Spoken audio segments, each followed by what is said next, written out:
There are two things that I think that great leaders need to have: empathy and perspective. And I think these things are very often forgotten. Leaders are so often so concerned about their status or their position in an organization, they actually forget their real job. And the real job of a leader is not about being in charge, it's about taking care of those in our charge. And I don't think people realize this, and I don't think people train for this. That when somebody has performance problems at work, why is it that our instinct is to say, you're out? We do not practice empathy. What does empathy look like? Here's the lack of empathy. This is normal in our business world. You walk into someone's office, someone walks into our office and says, your numbers have been down for the third quarter in a row. You have to pick up your numbers, otherwise I can't guarantee what the future will look like. How inspired do you think that person is to come to work the next day? Here's what empathy looks like. You walk into someone's office, someone walks into your office and says, your numbers are down for the third quarter in a row. Are you okay? I'm worried about you. What's going on? We all have performance issues. Maybe someone's kid is sick. Maybe they're having problems in their marriage. Maybe one of their parents is dying. We don't know what's going on in their lives. And of course it will affect performance at work. Empathy is being concerned about the human being, not just their output. And we have to practice empathy. And one of the groups that we are pretty bad at practicing empathy with is our young millennials. So let me show you what empathy looks like. Listening to understand, trying to understand someone's point of view and disposition. Apparently, this young generation is unleadable. Apparently, they have confounded every single company and every single industry. And so now it's at the point where companies have given up and are now just asking millennials, what do you want? And so they say, we want free food and bean bags. And so now every company has free food and bean bags, and guess what? Nothing has changed. So what I thought I would do is show you what empathy looks like. How do we practice empathy with someone we don't understand? How do we practice empathy with an organization or a group that we're struggling with? So we have to understand that it breaks down to four things: parenting, technology, impatience, and environment. Let's talk about parenting first. Too many millennials have grown up subject to what has been described as a failed parenting strategy. Too many of them were told as they were growing up that they were special, that they can have whatever they want just because they want it. They got medals for coming in last. They got participation medals, right? And the science on this is already good. We know that it devalues the feeling that somebody who works hard and comes in first place, and it actually makes the person who comes in last embarrassed because they know they don't deserve it. So it actually makes them feel worse. It actually doesn't help. There are a lot of kids who got into honors classes, not because they deserved it, but because their parents complained. And they got A's not because they earned them, but because the teachers didn't want to deal with the parents, right? Then those kids graduate and they start a job. And in an instant, they find out that they're not special, that you don't get anything just because you want it. You get nothing for coming in last, and your parents cannot help you get a promotion. And in an instant, their entire self-image is completely shattered. In an instant, the way they view themselves has completely changed, turned on its head. And so what you find is that there's an entire generation growing up with lower self-esteem than previous generations. Remember, they have grown up in an Instagram, Facebook, Snapchat world in which they are very, very good at putting filters on everything. They're very, very good at curating how they want to be seen. And we think they're full of confidence. They seem to have all the answers. They seem to be telling us what to do. At the end of the day, it's just not there. It's just not true. It's just not true. Their confidence is a lot weaker than before. They don't know where they're coming from. They don't know where they're going. They're unsure of themselves, and they lack the courage to ask. We say things like, my door is always open, assuming that they have the courage to walk through the door. Number one. Then we add in technology. There's a chemical in our body called dopamine. Dopamine is responsible for the feelings we get when we find something we're looking for or we accomplish something we set out to accomplish. You know that great feeling you get when you cross something off your to-do list, or when you win the game, when you hit the target? right? Win the client, get the promotion, whatever it is. That elation, find your keys, that elation comes from a chemical in our body called dopamine, right? Now, other substances, other things that release dopamine include alcohol, nicotine, gambling. That's what makes us feel good when we engage with those things, and it's the root of a lot of addiction. In fact, almost every alcoholic on the planet discovered alcohol when they were teenagers. You see, when we're very, very young, the only approval we need is approval from our parents. And then as we go through adolescence, we now crave the approval of our peers. Very frustrating for our parents, very important for us. It allows us to acculturate outside of our immediate families into the larger tribe. Very, very important, right? It's a time of high stress and high anxiety, and we're supposed to learn to rely on our friends. Some people, quite by accident, discover alcohol and the numbing effects of dopamine to help them cope with the stress, and that becomes hardwired. And then for the rest of their lives, when they suffer some kind of extreme stress, they don't turn to a person, they turn to the bottle, right? Now, we also know that dopamine is released with cell phones and social media. So that bing, buzz, flash, and beep that we get from our phones that feels so good, it releases dopamine. We like getting it. Yes, we all hate all the emails, but we love the bing, right? We've all been in this position. You know, you're feeling a little bit down, you're feeling a little bit sorry, maybe feeling a little bit sad. And so what do? We send out 10 texts to 10 friends. Hi, hi, hi, hi, hi. And we hope that they write back because it feels good, right? So now we have a young generation with basically unfettered access to social media and cell phones. We have age restrictions on alcohol, we have age restrictions on smoking, and we have age restrictions on gambling. We have no age restrictions on this other dopamine-producing device called social media or cell phones. It's the equivalent of throwing open the liquor cabinet and telling our young adolescents, I know this is a stressful time, try the vodka, it'll get you through these hard times. That's basically what we're doing. And so what's happening is it's becoming hardwired, where our young generation isn't learning the coping skills and coping mechanisms to turn to another human being when they're struggling or stressed. They're turning to social media or their cell phones. Their self-worth sometimes becomes wrapped up in how many likes they get. They obsessively check how many likes, and actually will get depressed if they don't get any. You see them going out with their friends, and instead of connecting with their friends, they will simply sit and talk on the phone. Think about how often this phone is out while we're talking to other people. We go out for dinner or lunch with our family and our friends. We have meetings, and we put the phone on the table, which sends a subconscious message to everybody else in the room that this is not that important to me. You're not that important to me. And by the way, putting your phone upside down is not more polite. This is my favorite one, where the phone rings in the middle of a dinner, in the middle of a lunch, in the middle of a meeting, and somebody goes, I'm not gonna answer it.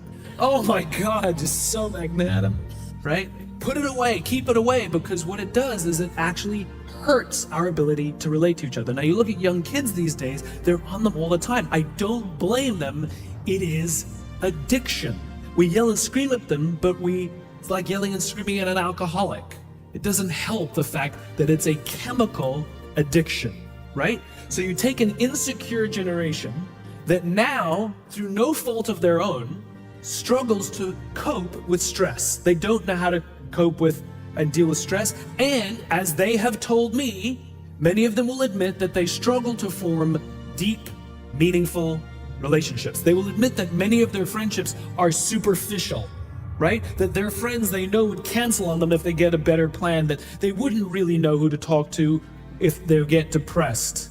And maybe they'll turn to an online support group, which is not a real thing. It's not human, right?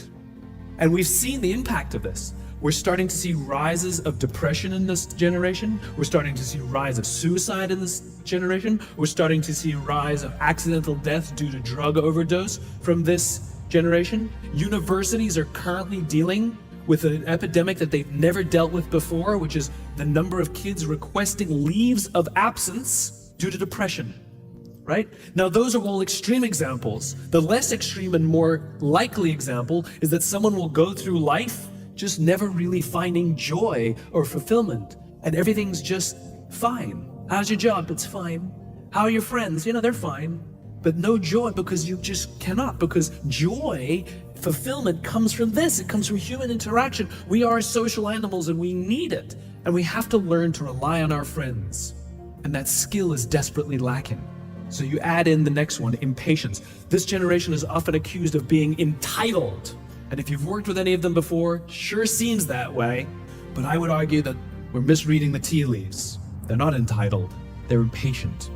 Again, let's practice empathy.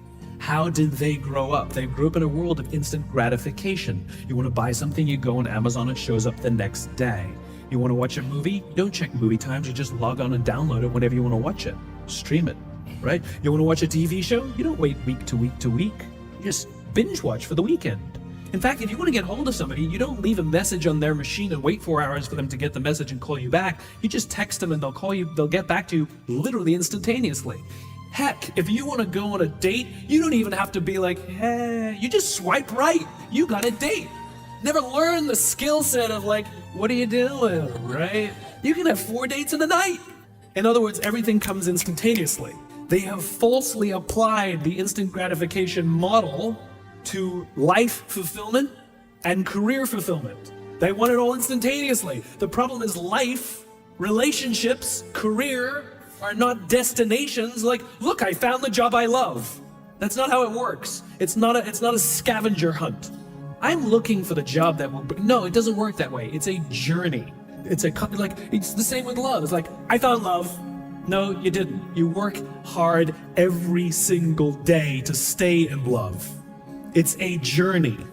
It's as if they're standing at the foot of a mountain. They know exactly what they want. They can see the summit. What they don't see is the mountain. I talk to some recent college grads in their entry-level jobs on a regular basis, and I'll ask them things like, how's it going? And they'll say, yeah, I think I'm gonna quit. I'm like, why? They're like, I'm not making an impact. I'm like, you've been here 8 months, right? And this is the problem. They see it as destination. I'm not making an impact. I hear it all the time. But they don't even know what that means, impact.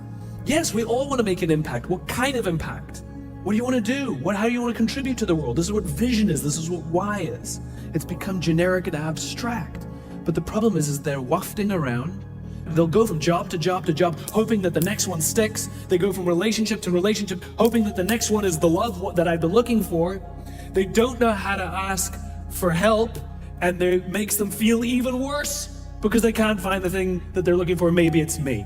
So you have an insecure generation that doesn't have coping mechanisms, that wants everything resolved and resolved now.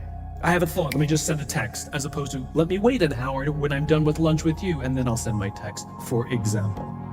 And then we get to the fourth and most egregious of the 4 observations: environment. We're now taking this wonderful, smart, idealistic, ambitious, hardworking, good group of people that were dealt a bad hand, and we're putting them in corporate environments that do not care about them as human beings, right? We have, for some reason, our work world has changed over the past 20 and 30 years. We are suffering the side effects of business theories left over from the 80s and 90s. And they are bad for people, and they are bad for business. Let me give you an example. The concept of shareholder supremacy was a theory proposed in the late 1970s. It was popularized in the 80s and 90s. It is now standard form today. You talk to any public company and you ask them their priority and they say maximize shareholder value. Really? That's like a coach prioritizing the needs of the fans over the needs of the players. How are you going to build a winning team with that model? But that's normal today. We don't even perceive it as broken or damaged or wrong or outdated. Remember, the 80s and 90s were boom years with relative peace and a kinder, gentler Cold War. Nobody was practicing hiding under their desks in school anymore. We are no longer in those times. These are no longer boom years. These are no longer peaceful times, and those models cannot work today. Here's another one: mass layoffs. Using someone's livelihood to balance the books, right? It's so normal in America today that we don't even understand how broken and how damaging it is, not only to human beings, but to business. You know, companies talk about how they want to build trust and cooperation, and they announce a round of layoffs. Do you know the quickest way to destroy trust and destroy cooperation in a business, literally in one day? Lay people off, and everyone gets scared, right? Can you imagine sending someone home to say, honey, I can no longer provide for our family because the company missed its arbitrary projections this year? And forget about the people who lost their job. Think about the people who kept their jobs. Because every single decision a company makes is a piece of communication. And the company has just communicated to everybody else, this is not a meritocracy. We don't care how hard you work or how long you've worked here. If we miss our numbers and you happen to fall on the wrong side of the spreadsheet, I'm sorry, we cannot guarantee employment. In other words, we come to work every day afraid. And we're asking our youngest generation to work in environments where how would any of us ever stand up and admit, I made a mistake? We're constantly being told, you have to be vulnerable. Leaders are vulnerable. What does that even mean? It doesn't mean you walk around crying, I'm vulnerable, right? No, what vulnerability means is you create an environment in which someone feels safe enough to raise their hand and say, I don't know what I'm doing. You've given me a job and I haven't been trained to do it. I need help. I made a mistake. I screwed something up. I'm scared. I'm worried. All of these things no one would ever admit inside a company because it puts a target on your head in case there's another round. And so we keep it to ourselves. And how can a company ever do well if nobody's ever willing to admit they made a mistake, that's scared, or they don't know what they're doing? And so we've literally created cultures in which every single day, everybody comes to work and lies, hides, and fakes. And we're asking our youngest generation to work and succeed and find themselves and build their confidence and overcome their addiction to technology and build strong relationships at work. We're asking them to do this, and these are the environments we've created. We keep saying to them, you're the future leaders. We're the leaders now. We're in control. What are we doing? This is what empathy means. It means if there's an entire generation struggling, maybe it's not them. It's like, you know, the only thing, the common factor in all my failed relationships? Me. It's not a generation. It's not them. They're not difficult or hard to understand. They're human beings like the rest of us, trying to find their way, trying to work in a place